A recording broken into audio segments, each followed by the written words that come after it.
always have a reason. They may not be aware of the reason consciously, but there's always a reason. If someone tries to commit suicide, there's a reason. If someone tries to hurt someone else, there's a reason. If someone is willing to work 18-hour days, there's a reason. If someone doesn't want to work, there's a reason. Now, here's the good news. Having dealt with literally tens of millions of people from hundreds of countries, or more than 100 countries to be accurate, I could be an idiot at this point and have to see there are patterns. There are patterns that'll make you angry and patterns that'll make you sad. There are patterns that'll excite you. There are patterns that'll make you grateful. The patterns that'll make you completely worried all the time. There are patterns that'll make you feel so absolutely certain you can run through an effing wall. Once you know what the patterns are, you can get rid of the ones that don't work and adopt some of the ones that do more often. And that's a good part of what we're gonna do the next few days to give you perspective. But the most important pattern to understand is why people do what they do. So as I told you, I've had a unique gift. I've had the chance to travel the world at this stage of life where literally the world is available to all of us in a few hours. But what I want you to understand is everybody has a reason for what they do, but the good news is there's only 6 reasons. There are lots of different stories, but I can tell you by experience being around the world, there's only 6 reasons. And those 6 reasons are called the 6 human needs.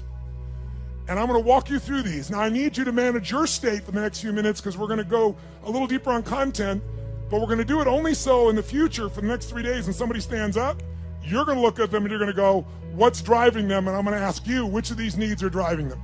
Because once you know what drives somebody, you know how to meet their needs. Or you can predict their behavior and see whether or not they're the right corporate match, personal match, intimate match, because you have to understand it. So what are these 6 needs? They are not goals, they are not desires.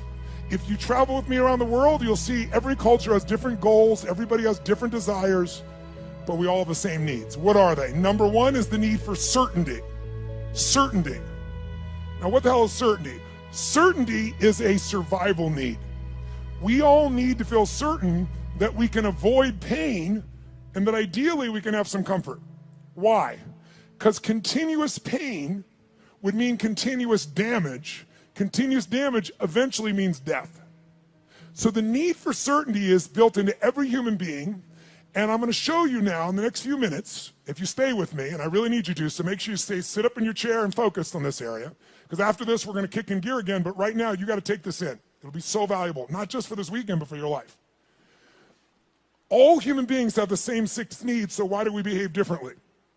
Because the only thing different in people is 2 things. We all have the same 6 needs, but we don't value them equally. Some people, certainty is the number 1 thing they value. And if they're certainty driven and you try to change anything, they freak out.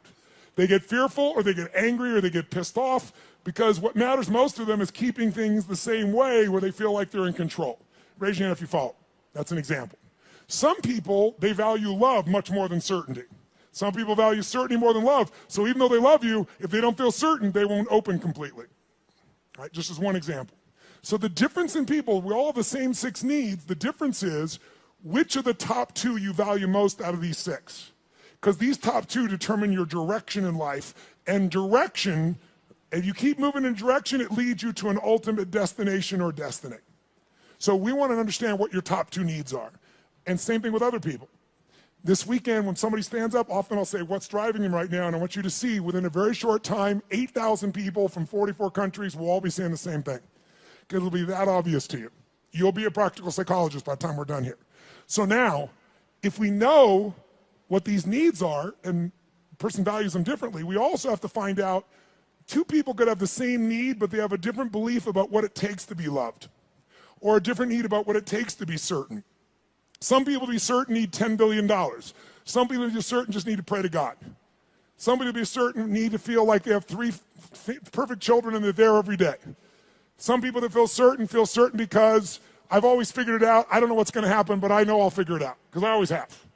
You can get certainty from your past, you get certainty from God, you get certainty by working out intensely, you get certainty by eating food, too much food especially will put comfort in your body. If you overeat, all the blood goes in your stomach, you start breathing again.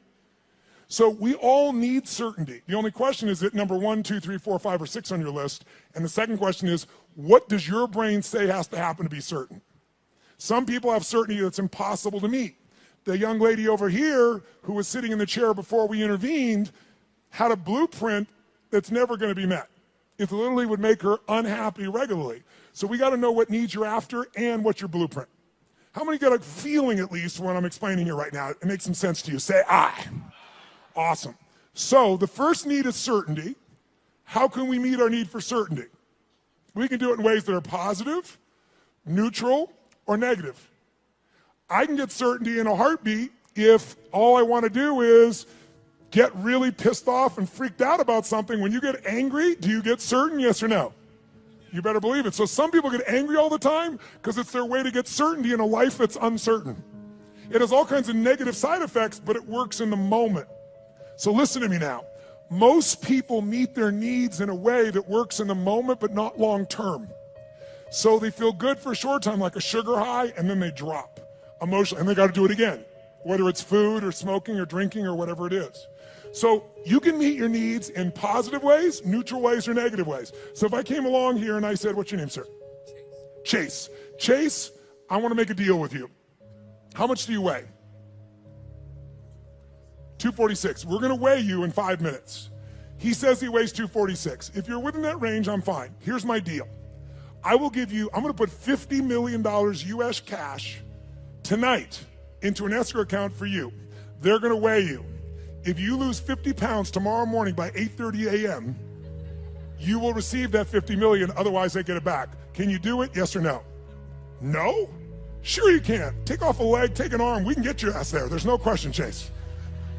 Is the goal obtainable, yes or no? Is it achievable? Is it obtainable, yes or no? But it's not sustainable, and that's how most people meet their needs. They use a drug or alcohol or food or cigarettes or something to get comfortable, to get certainty back. But the problem is it has side effects long term. Works in the short term, doesn't the long term. Raise your hand if you follow. Say I. So you could get certainty by overeating or smoking or drinking. What happens when you smoke a cigarette? Take a deep breath in and you blow it out nice and long and slow, full exhale. When most of you are stressed, how many have noticed that you either stop breathing or you breathe really shallow? How many have noticed this in the past? So you smoke a cigarette, and in the moment, it meets your need for comfort and certainty. It's killing you, but it works short term. That's how most people live their life. You can get certainty by working out. If you go on a run really intensely, or you go lift weights, and you push yourself, and all that blood starts pulsing through you, do you feel certain, yes or no? And what's the downside? Zero. So there are ways to meet your needs that are empowering, neutral, or disempowering. The parts of our life we don't like are problems. Why would we keep a problem?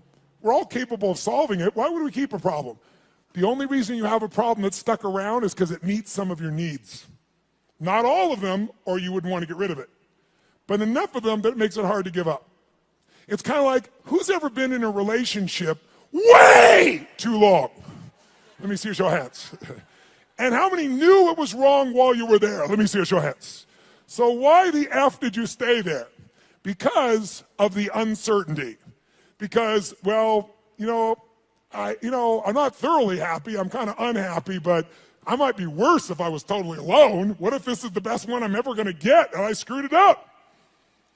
But what happened was most of you had that feeling, talked yourself back down into the relationship multiple times until one day you hit a threshold where your brain went, it was painful in the past, it's painful in the present, it's going to be painful in the future, I'm out of here. Who's done this before? Say I. So there is a threshold that we can find, and if we find that threshold, we can break through it pretty damn easily. We can shift, we can get to where we really want to go. So what I want you to get is, of these 6 needs, we all find a way to meet them. The only difference again is which are your top 2 out of the 6, and I've told you certainty so far. And what are your beliefs or rules, or what's your blueprint on how to get that? Her blueprint was please everybody, which is impossible, so it won't work. Raise your hand if you follow, okay? So let's take a look. What's the second human need? Well, first of all, you can get certainty in so many ways. You get certainty by praying to God. You can get certainty by doing a ritual the same way every time. You can get certainty by lowering your expectations, saying nothing ever works, nothing ever will, everybody screws things up. You'll lose your dream, but you'll gain your need. By the way, jot this down. People will give up their goals and dreams to meet their needs. People will give up their goals and dreams. They'll even give up their own values to meet their needs. I'll give you an example. How many of you in this room consider yourself to be an honest person, very honest person? Raise your hand if you consider yourself to be very honest. Raise your hand nice and high. Okay, drop your hand. Raise your hand if you lie. Let me see your hands if you lie. You can explain this to me, will you? Here's how it works. See, in your mind, you know who you are. Why would someone lie who values honesty? No one told you to be honest. You want to be honest. Because if you think being honest is going to cost you one of your needs like love or certainty, you'll lie. You'll call it a white lie, but you'll lie. Who knows what I'm talking about? Now, there's some people that never lie because they value certainty of always telling the truth so much. Right? It has to do with their rules or their belief structures. Does this make sense? So tell me something. You can meet the need for certainty so many ways, right? So here's the question. You can go ahead. Here's the question. What if you were certain every moment of your life what was going to happen before it happened? What if you knew what people are going to say before they're going to say it? What if you could feel what they're going to feel? What if you knew every moment before it happened what people are going to say and do? In the beginning, that would feel really exciting. But after a while, if you know what's going to happen, when it's going to happen, how it's going to happen, tell me what you're going to feel after a while. What are you going to start to feel? Tell me. What? Bored out of your mind. That's why God, in her infinite wisdom, gave us a second human need. And that second human need is uncertainty. We have a need for uncertainty. We have a need for surprise. We have a need for variety. In fact, what's the phrase? Variety is the what of life? Spice of life. Now, how many of you in this room, raise your hand, how many of you in this room love surprises? Raise your hand if you love them. Say I. Bullshit. You love the surprises you want. The surprises you don't want, you don't want. You call them problems, don't you? So don't tell me you like surprises. You like the surprises you want. Here's my point.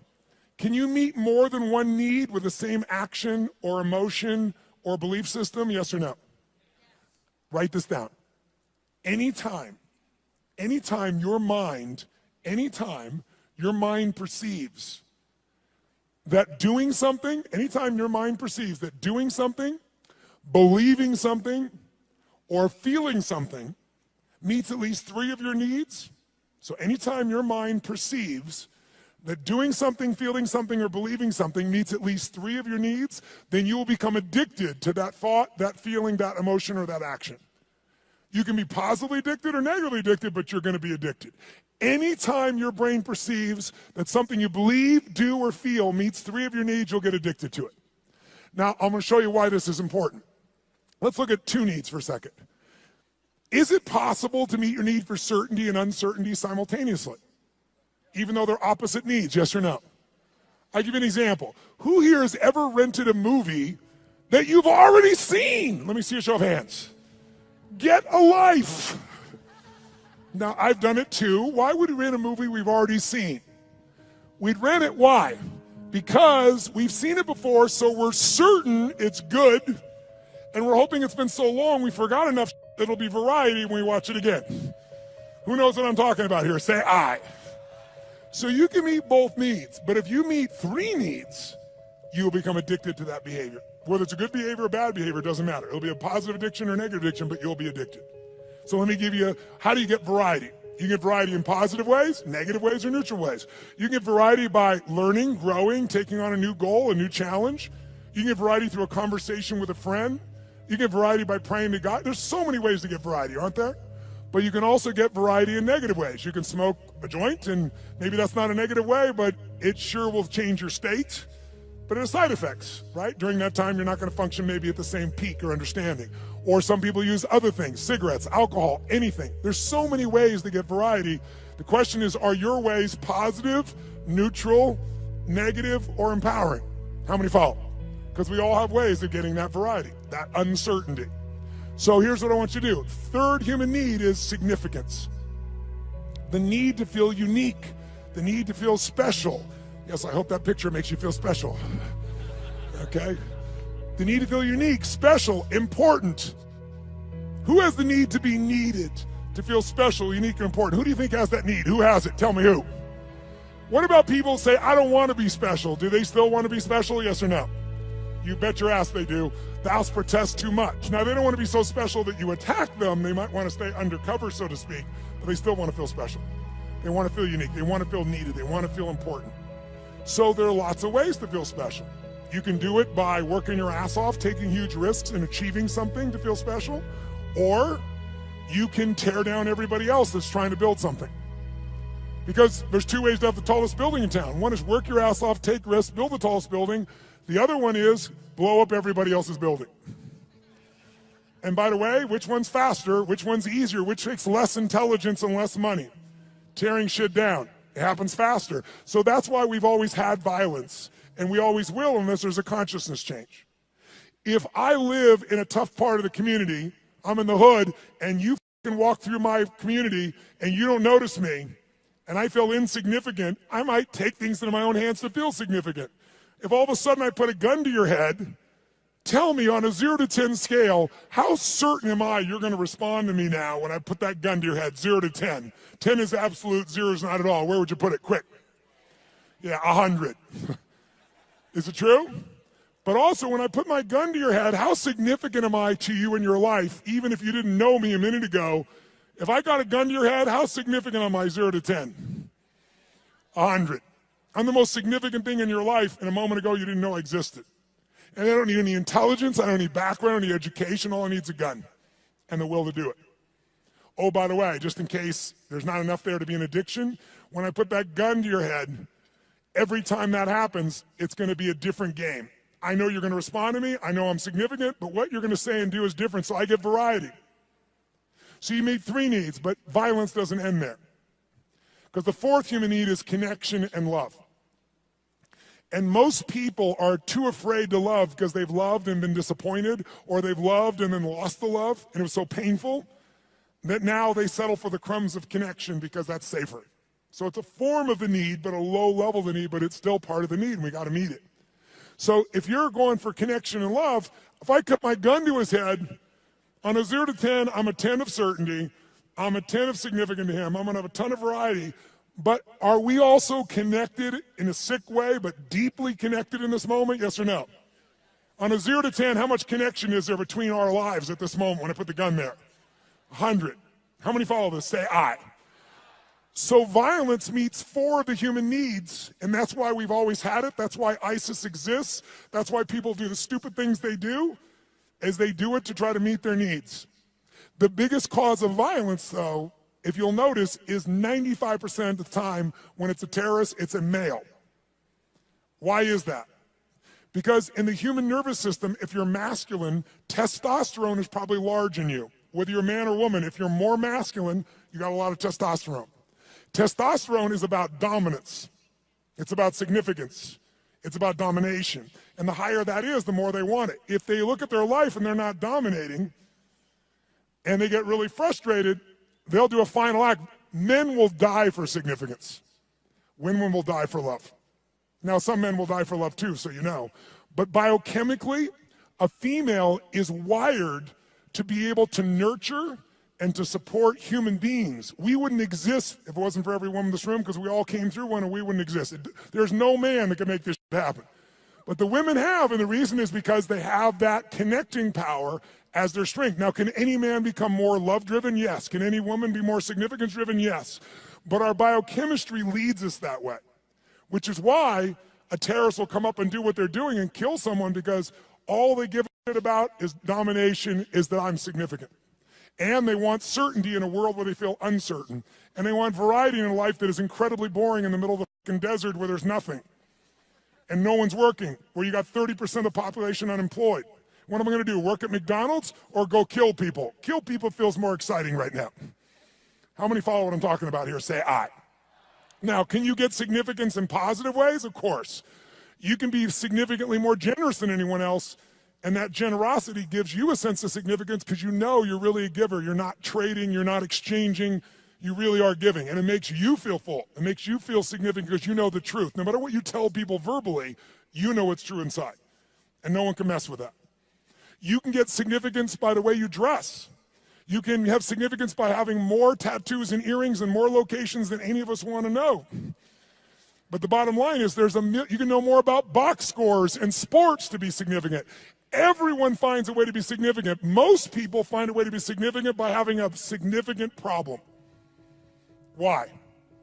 Because if I'm really successful, you might like me for a while, but after a while, most people get annoyed with someone who's always happy and successful. Yeah, easy for you! Who knows what I'm talking about here? Raise your hand, right? But if you got big-ass problems, who's going to be upset with you? You're not competing with them. So you have huge problems and go, oh, I understand. But if you're doing really well, it's like easy for you. So most of us unconsciously learn to create big problems as a way to connect because it's the safest way to connect and not be rejected. Some of you do it like she does by trying to please everybody all the time. Thinking if I please you enough, then you'll come to me. You'll give me what I'm really wanting too, which is what she wants. But it doesn't work that way. It works sometimes, but not all the time and not even the majority of the time. How many follow here? Say I. So we have what needs so far? Number one is, nice and loud, number one is certainty. Certainty you can be comfortable, you can avoid pain, you can survive, you can be comfortable. Second human need is the need for uncertainty, also need for variety or surprise. What's the third human need? The need for to feel unique, to feel special, to feel important. Who has that need? Who has that need? Everyone. And the fourth need is the need for connection, and most people settle for connection because love is too scary, because they loved and it was so wonderful and it went away and they don't want that pain anymore. So they want love, but they settle for connection. So if you can't get love or connection anywhere else, buy a dog. Don't get a cat, they're independent, get a dog. Is it true? You could be the dumbass owner, you can not even feed them, you can leave for 5 hours, you can leave for 5 minutes and it's like you've been gone for 6 months, they're so excited, right? So anyone can feel connection and love. You can do it through prayer, you can do it through good gifts, you can do it by dressing special, you can do it by having big problems. The only question in life is not whether you're gonna meet your needs. The only question is how. And is it obtainable or sustainable? Is it empowering, neutral, or negative? And if you want to change your life, willpower never lasts. But when something meets more of your needs, it's effortless. If you want to know what the biggest addiction is in our culture, it's not alcohol, it's not some form of prescription drug, it's not an illicit drug, it's problems. Because problems allow us to try to deal with our deepest fear that we're not enough and we won't be loved by saying it's not me, it's this problem. It's just that I have ADHD, it's just that I've been through this, it's just, so most people meet their needs through problems. Unfortunately, they don't meet their deepest needs, because up until now, we've described the first 4 needs, which are the basic needs of your personality. But if everyone, by the way, finds a way to meet these first 4 needs, even if you have to lie to yourself, if you got to work 20-hour days, you will find a way to meet your need for certainty, uncertainty, significance, even if it's just you have worse problems than anybody else, connection to yourself, you will find a way.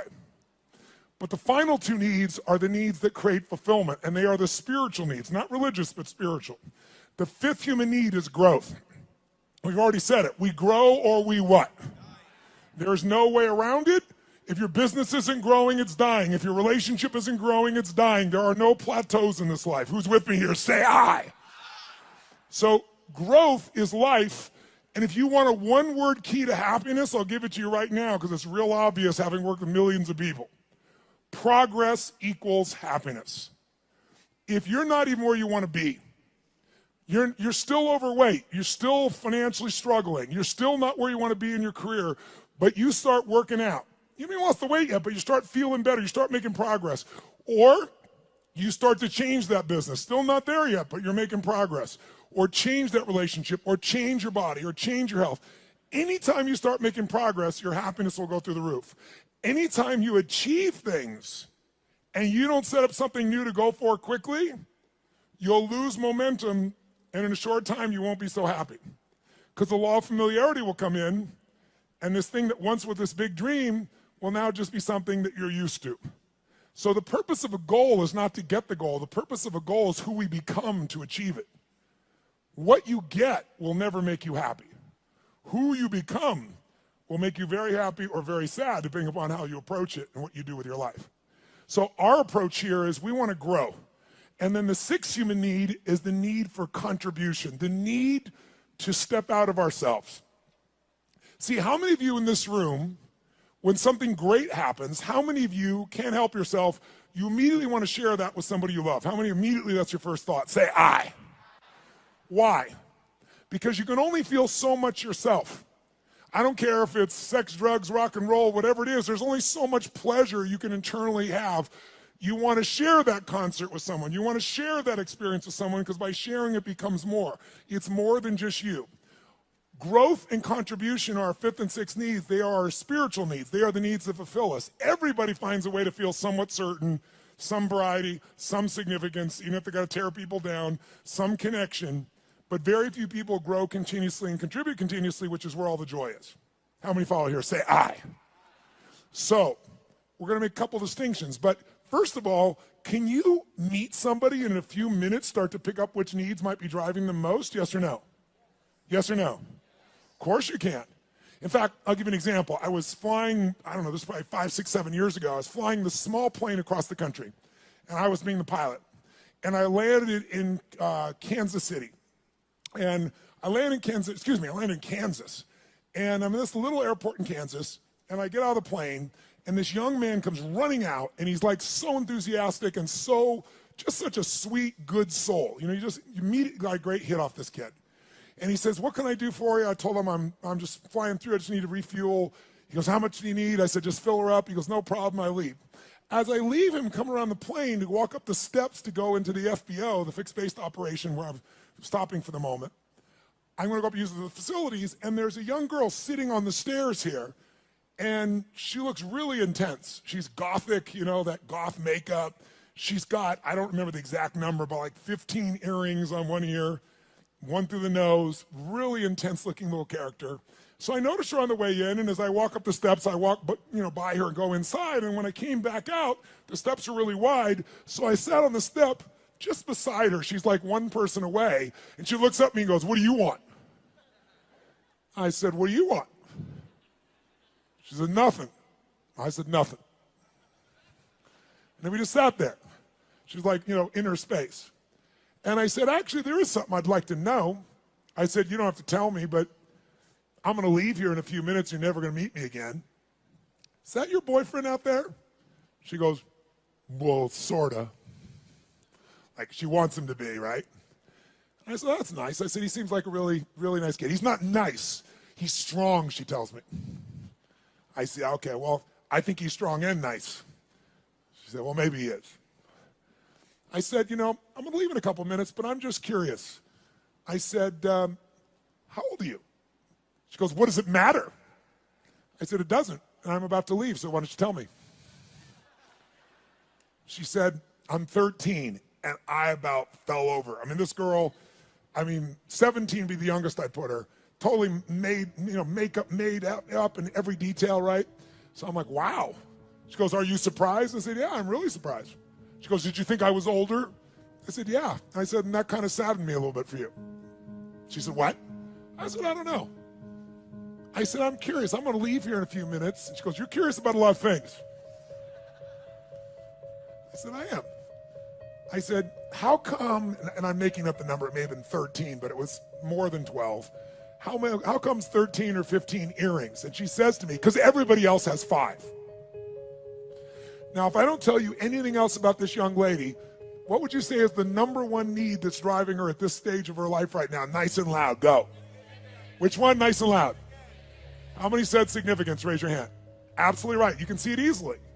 But people are driven by more than one thing. And as I'm watching her in this really tough-ass approach and thinking about how she's adapted to be unique and significant, I look down and I see she has a keychain, and it's a Tigger keychain. Tigger, the Disney character, Winnie the Pooh Tigger. And I go, cool keychain.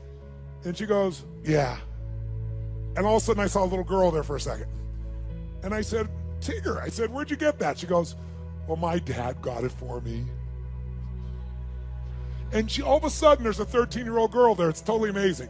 And I said, really? She goes, yeah, I really love Tigger. I even have Tigger curtains, and I have a Tigger sheets. It's embarrassing, but I love Tigger. So tell me something. This woman's need, she meets her need for significance by doing what? Being gothic, being different than everybody else, 15 earrings, tough ass, makeup, but she's still a little girl and she has another need called certainty and comfort. And where does she get that? Tigger and her dad. And you can see it right there in front of you. After this weekend, you will never see the world the same way if you stay awake. Instead of seeing people's behaviors, you're going to see their attempts to meet their needs. And when people do stupid things, they're just starving to meet their needs, and they're finding something that isn't very effective, or it's effective short term, but hurts them long term. And because you've done this, you can have compassion. How many of you have something on your list, more than one, where you're doing dumbass things to meet some of your needs, and even though it doesn't meet all your needs, it meets some of them, and so you keep doing it? Let me see your hands here. Say, I. So we want to shift that. The Tony Robbins podcast is directed by Tony Robbins and hosted by Anna Yorg. Carrie Song is our executive producer. Tyler Culbertson is our associate producer. Jamie Carvajal and Adriel De La Torre are our digital editors. Special thanks to Diane Adcock and Mary Buckheit for their creative review. Copyright Robbins Research International.